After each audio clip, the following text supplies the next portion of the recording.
Morning guys.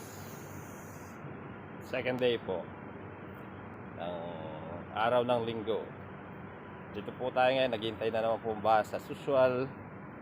Same routine, same place, at same time po. Alas 4 po ng madaling araw. Hintay po tayo ng bus. Ito na po ulit dito sa sakayan ng ating bus sa may harapan po namin. Actually wala pa po yung bus. Medyo late po siya ngayon, kaya dito po tayo ngayon naghihintay. Late po yung mga 2 minutes yan kasi po dati-rati po saktong alas 4 nandito na. Ngayon wala pa po yung bus. Pero meron din pong nag-aabang dito na kasabay ko na payatot. Dito na po siya, dumarating na po siya. Sabay ko po yan lagi itong oras.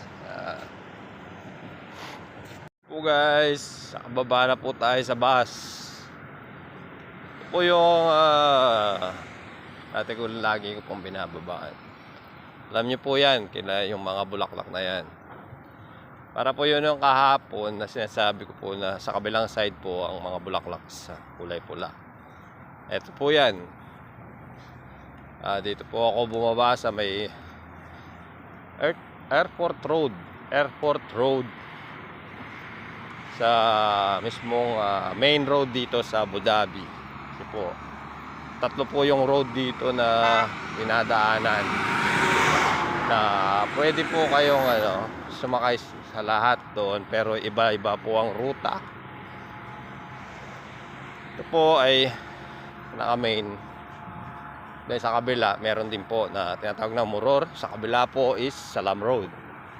At sa kabila, Salam Road. Yun po, tama po.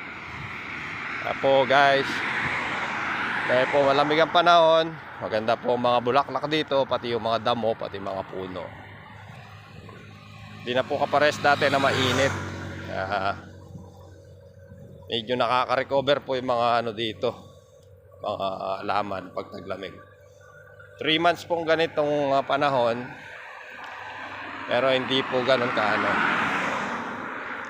hindi po ganun kainit, hindi po ganun kalamig. Hindi po kapares ng ibang lugar.